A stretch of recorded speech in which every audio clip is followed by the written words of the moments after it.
Galicia ofertará 5.000 prazas de funcionario nos próximos 5 anos para favorecer a remuda xeracional. Anunciouno o conselleiro de Facenda durante a presentación no Parlamento dos orzamentos da Xunta, os máis altos da historia, con máis de 14.200 millóns de euros. O goberno español mercaralle armas aos Estados Unidos para apoiar a Ucraína na guerra contra Rusia. A operación chega tras as presións da OTAN e Trump de aumentar o gasto militar e mentres os socios de coalición piden xusto o contrario. En este telexornal tamén imos ver unha imaxe histórica. O rei Carlos III e o Papa León XIV xuntos no Vaticano orando na Capela Sixtina. Pasaron case 500 anos desde a última vez que un Papa e un rei británico rezaron xuntos. Trátase dun xogo de estrategia e de picaresca, aínda que os que o practican din que é nobre. Falámoslles do mus, un xogo popular que marcou xeracións pero que vai quedando sen remuda. Boas noites. O gasto militar de España está no debate tanto dentro do país cos desencontros entre os socios de goberno como afora cos reproches de Donald Trump e Mark Rutte, o goberno de Pedro Sánchez. Pois ben, hoxe concretouse o compromiso de España para mercarlle armas aos Estados Unidos. Será no marco dunha acción conxunta en apoio a Ucraína. Bruxelas, María Calvo.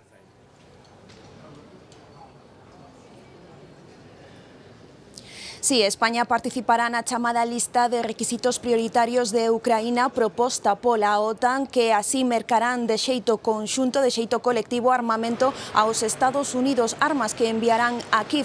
O presidente español explicou que esta será a fórmula que seguirá España para continuar apoiando a Ucraína e que xa mantivo conversas con Zelensky sobre o tema. Por outra banda, e tamén importante, hoxe a Unión aprobou novas sancións contra a Rusia para presionar a Putin para negociar a paz. Así, hoxe a Unión Europea aprobou o 19º paquete de sancións que se suman así a xa impostas polos Estados Unidos.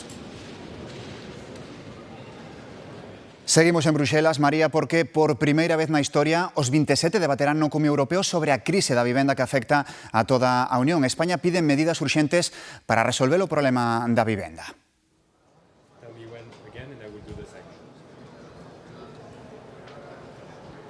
Sí, Pedro Sánchez chegou aquí ao cumio cunha proposta: crear un fondo europeo para construir vivenda protexida e frear así a especulación inmobiliaria nas grandes cidades. A idea é que a Unión Europea financie uns proxectos de acceso asequible e que tamén actúe nas zonas máis tensionadas. Xusto hai uns minutos nos acaban de confirmar de que o debate sobre a vivenda aquí no Consello Europeo acaba de rematar. Ben é certo que os 27 hoxe non acordarán medidas ou solucións concretas, pero sí que nos din que hai unha preocupación común sobre a crise da vivenda. Dende a Comisión, iso sí, alertan de que o problema é diferente segundo os estados, pero Bruxelas ten en mente presentar antes de que acabe o ano un plan de medidas común sobre financiamento e regulación da vivenda. Grazas, María. Precisamente, os datos do Consello Europeo colocan a España no top da crise da vivenda, cun encarecemento nos últimos 10 anos do 72%, 14 puntos por riba da media europea situada no 58%. Que significa isto en euros? Pois que un alugueiro medio de 500 euros en 2015 vale agora 860 euros en España polos 790 que custa en Europa. Mentres, continúa a Comisión de Investigación sobre o caso Coldo no Senado, onde esta tarde compareceu a xerente do PSOE. Negou a existencia dunha caixa B no partido. Ana María Fuentes asegurou que todos os pagamentos en efectivo están documentados ante o Tribunal de Contas e que todos teñen unha orixe lexítima. A xerente admitiu que o propio Pedro Sánchez recibiu en ocasións cartos en metálico. El presidente del Gobierno, al igual que cualquier persona que trabaja para la organización, ha cobrado mediante transferencias y ha cobrado en algunas ocasiones también en efectivo. Mi pregunta es...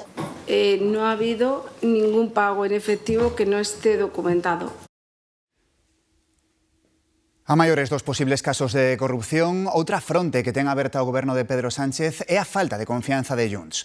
Carles Puigdemont convocou o vindeiro luns en Perpiñán a cúpula do seu partido para decidir se seguen ou non apoiando o goberno. Os dirixentes de Junts falan de 2 anos de incumprimentos. Lo sabe Junts que estamos cumpliendo con todos esos acuerdos, estamos haciendo ese trabajo, exige tiempo, dedicación, esfuerzos, es lo que está haciendo el Gobierno de España. Yo creo que el señor Sánchez está pidiendo tiempo para prolongar la agonía. de su mandato y la agonía de su gobierno y la agonía de la situación política española. O BNG carga contra o PSOE polo bloqueo do goberno o traspaso da P9 a Galicia. Pídelle que rectifique e retire as emendas que presentou no Congreso á proposición de lei. Os socialistas galegos din que o importante é conseguir que a autoestrada sexa gratis.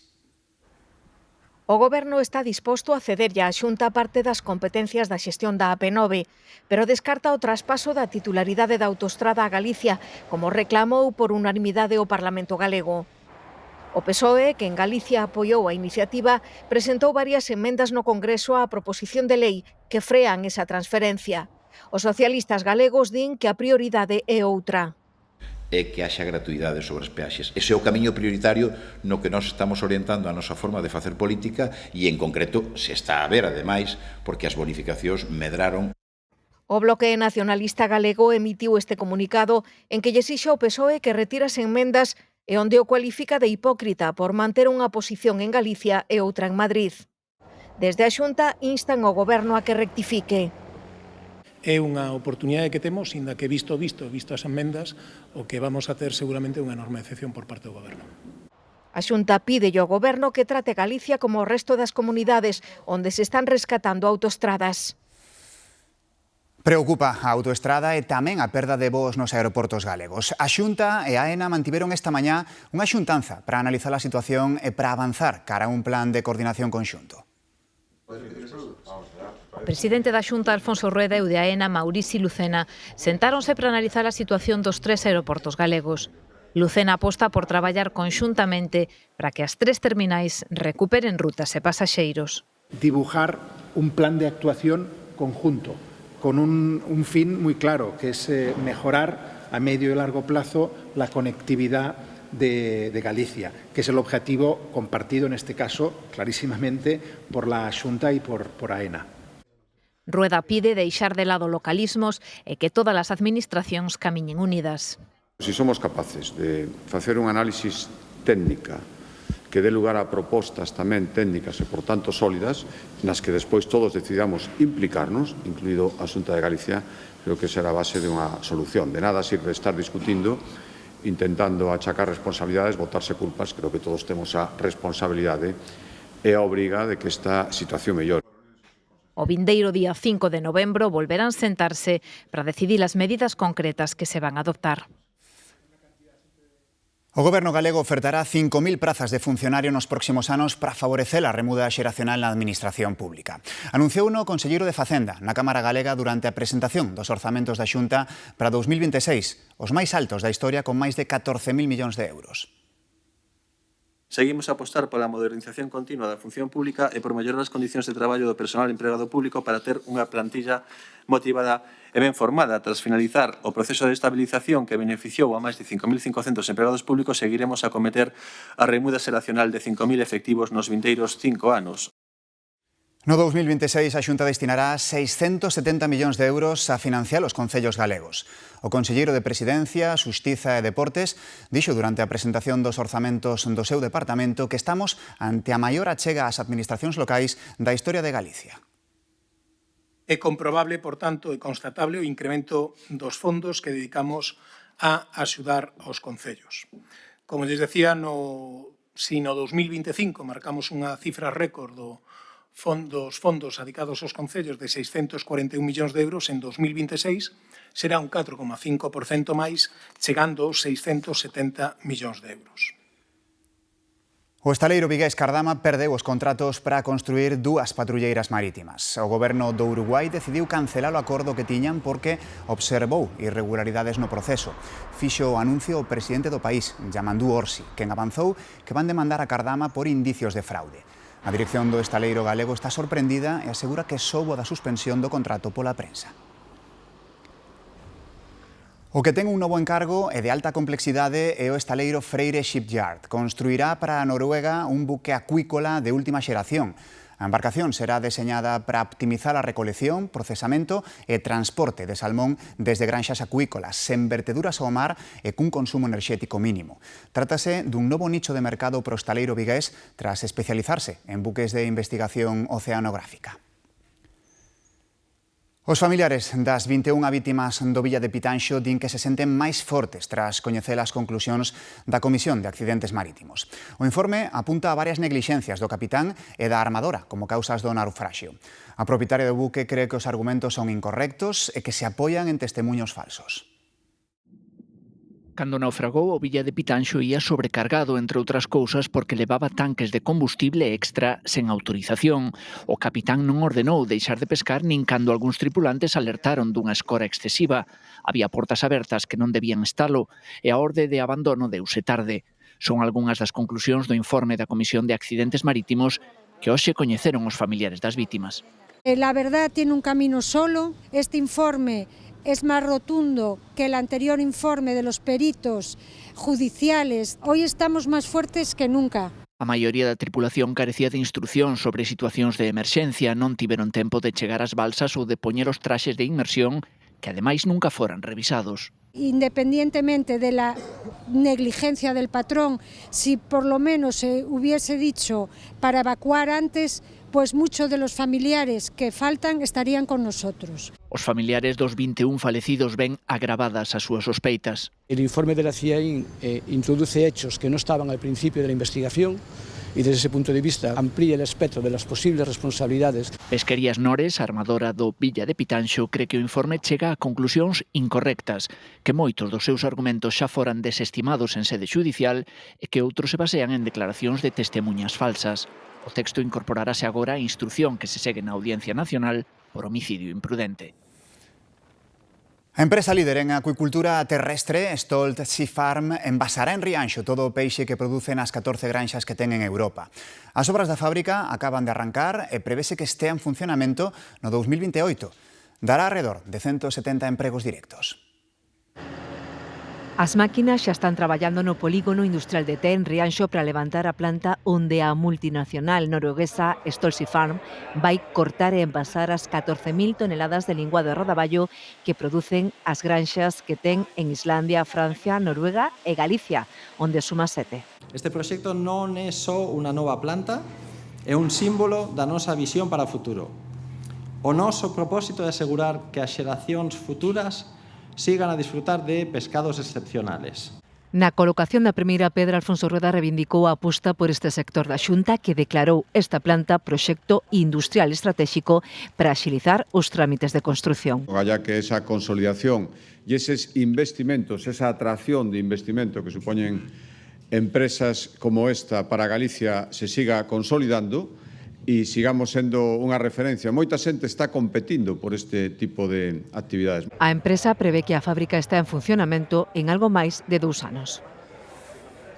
Hoxe tivo lugar un momento histórico pro diálogo entre católicos e anglicanos. Un xesto cheo de simbolismo que nunca antes se vira na Capela Sixtina. Un rei de Inglaterra e un papa rezando xuntos. Imos ata Roma, onde está Javier Romero. Javier, que detalles transcenderon deste encontro? Sí, podemos dicir que foi un encontro histórico porque en máis de 500 anos non se viu algo semellante aquí, un rei de Inglaterra rezando xunto a un papa. Iso sí, rezaron por algo onde non hai discusión teolóxica como é a protección do medio ambiente. Por tanto, non foi, digamos, un encontro importante de cara á unidade da Igrexa, pero sí un xesto importante de achegamento. Ademais, compre destacar o feito de que Carlos III adaptouse ao protocolo do Vaticano, porque, por exemplo, non levou en ningún momento insignias que o acrediten como líder da Igrexa Anglicana. O xuíz envía a prisión a 2 dos detidos na última operación contra o narcotráfico no Salnés. Os outros 8 quedaron libres, pero algúns con medidas cautelares. Patricia. Sí, hai só uns minutos que víamos como abandonaba esta comisaría de Vilagarcía o furgón policial que traslada a prisión a eses 2 detidos tras unha xornada maratoniana aquí nos xulgados de Vilagarcía polas declaracións de 10 dos detidos na operación Donner. O xuíz decretou prisión provisional comunicada sen fianza para 2 deles e os outros 8 deixounos en liberdade, pero con medidas cautelares. A 5 deles estableceu que se lles retirara o pasaporte, se lles prohibira sair de España, ademais de obligaros a comparecer cada 15 días neste xulgado. Os outros 3 deberán comparecer cando se xan chamados. Todos están investigados por tráfico de drogas e por pertenza a grupo criminal e algúns deles tamén por tenza ilícita de armas.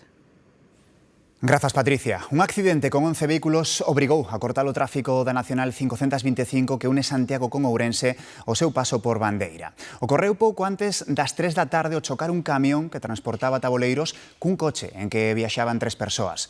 O camión quedou emborcado cortando un dos carrís. Malia a aparatosidade do sinistro, só houbo 2 feridos leves. Esta pasada noite estivo cortada a autovía A52. Pese ás imaxes que están a ver, só se trataba dun simulacro de accidente con vítimas no túnel de Alongos, en Toén, en dirección Benavente. Durante 5 horas, o tráfico estivo desviado pola calzada dereita, que pasou a ser bidireccional. O que se pretendía era comprobar a efectividade dos protocolos de actuación e avaliar a coordinación dos servizos de emerxencia para casos de sinistros con vítimas nun túnel. O Tribunal Superior de Xustiza de Galicia confirmou a pena de 23 anos e medio de cárcere para un coñecido hostaleiro de Padrón que, en reiteradas ocasións, violou e ameazou 2 das súas empregadas. Ca sentenza na man, e aínda que cabe recurso no Supremo, estivemos con elas e escoitamos o seu testemunho. A avogada e vítimas celebran un veredicto que cualifican de xustiza social. Este é un dos 2 locais de restauración de Padrón onde Paula e Noelia, nomes ficticios, traballaban como cociñeira e camareira. Tamén son os locais onde o seu propietario e xefe das vítimas cometeu as agresións sexuais en reiteradas ocasións e ao longo de 5 anos. Estaba no restaurante, pasaba, tocábame ca man, ao mellor así nunha perna, pero foron cada vez máis a máis. O viernes, sobre todo, cando viño a xogar do fútbol, miña chispa, o sea, miña un pouco tomado, entonces as súas bromas, as súas foron a máis. Non sabes como reaccionar, que facer. Sabes, porque, pues, claro, estabas como que en día amenazada por todo. Ameazadas, aproveitando a delicada situación económica pola que atravesaban, nun caso con 4 fillos e noutro con 3. Vamos a despedirte, que non nos contrataba ninguén en Padrón. En xullo de 2020, da man da abogada Noemí Martínez denúnciano. O peor, pois, contarllo ao meu marido. El non quería saber chegar hasta o fondo todo. A xente mirábache con unha cara como dicíndoche, pero esta de que vai, que facíamos por cartos. Por lo menos 2 años estuve sin poder pisar Padrón sola.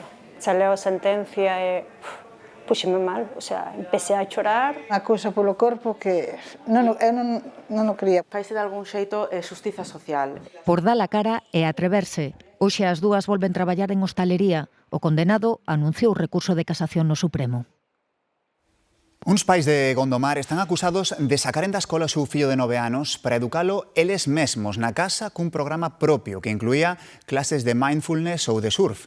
Din que decidiron facelo así porque non estaban de acordo co sistema educativo e porque o rapaz non se adaptaba a ningún centro logo de pasar por 4 distintos en 6 anos.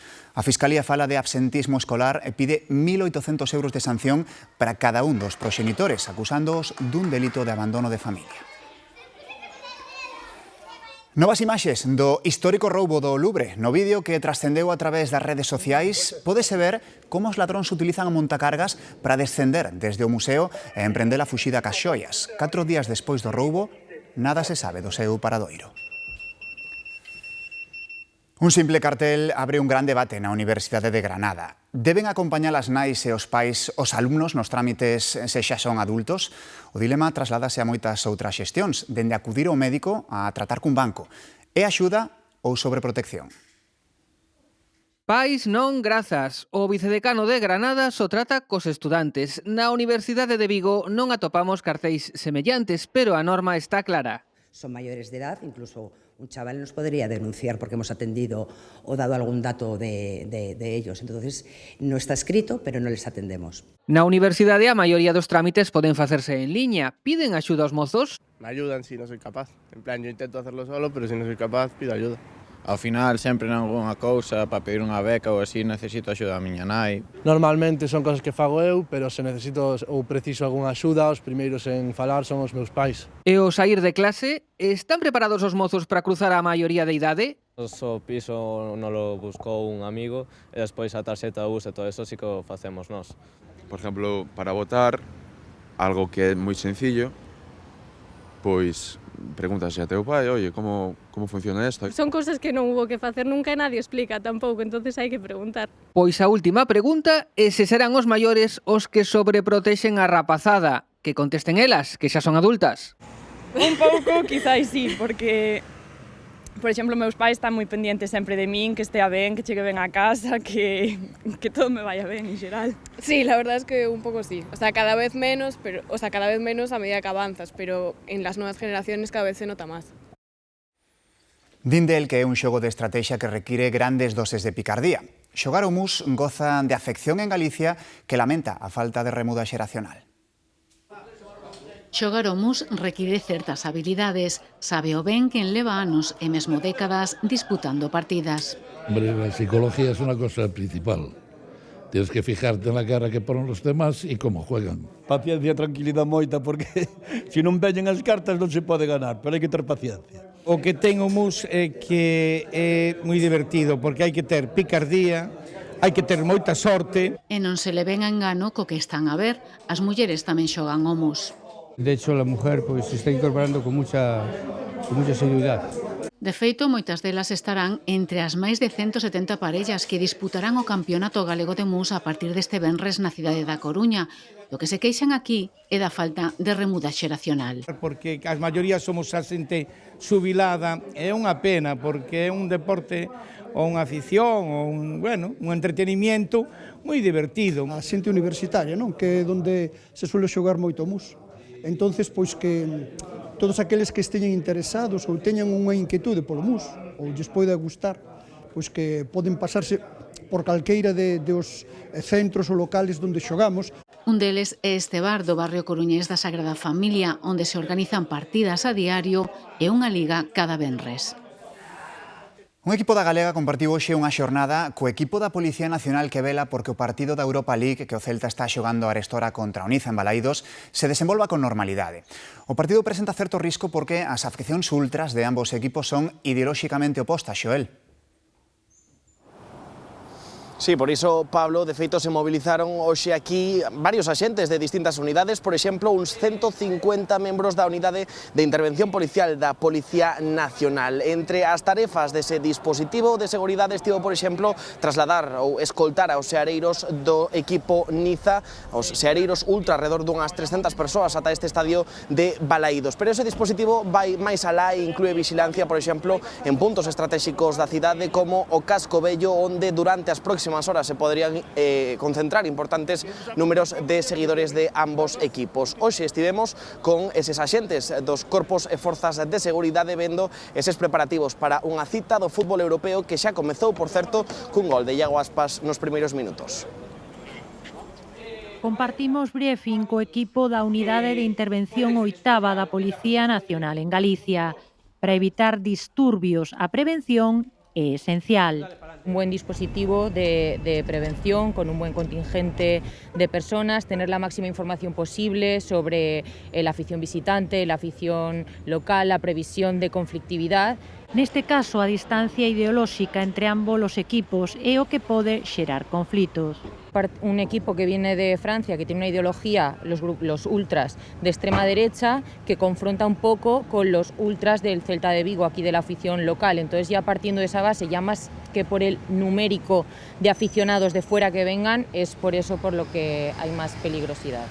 Toca agora despregarse polos puntos sensibles, onde os aficionados franceses toman as primeiras cervexas. Aquí negocian cos ultras franceses como se trasladarán a Balaídos custodiados por un circuito seguro, un proceso que les chaman embolsado.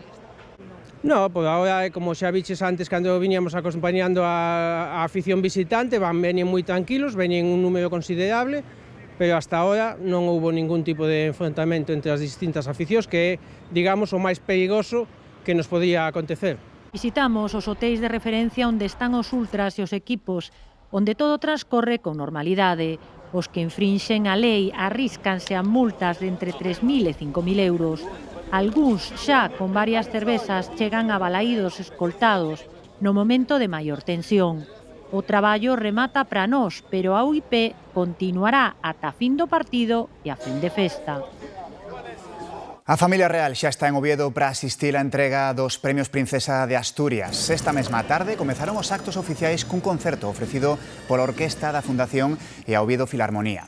Os asistentes puideron escoitar obras dos compositores románticos Brahms e Dvorak. Mañá será o día grande ca entrega dos galardóns.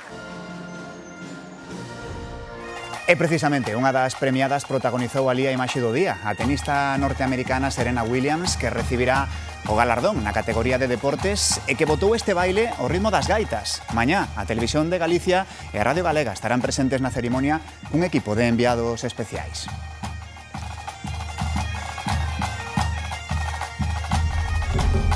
Paseamos pola obra Cume do Románico. O mestre Mateo pensou no Pórtico da Gloria como un vehículo para contar a palabra de Deus. Unha palabra que os fregueses non podían ler porque a maioría non sabía, pero sí entender a través das figuras de pedra que falan do pecado orixinal, da redención ou do xuízo final. 8 séculos despois, grazas á inteligencia artificial, podemos ver con outros ollos o relato do mestre. É unha creación do outro mestre, o profesor da USC, Manuel Gago. Boas noites.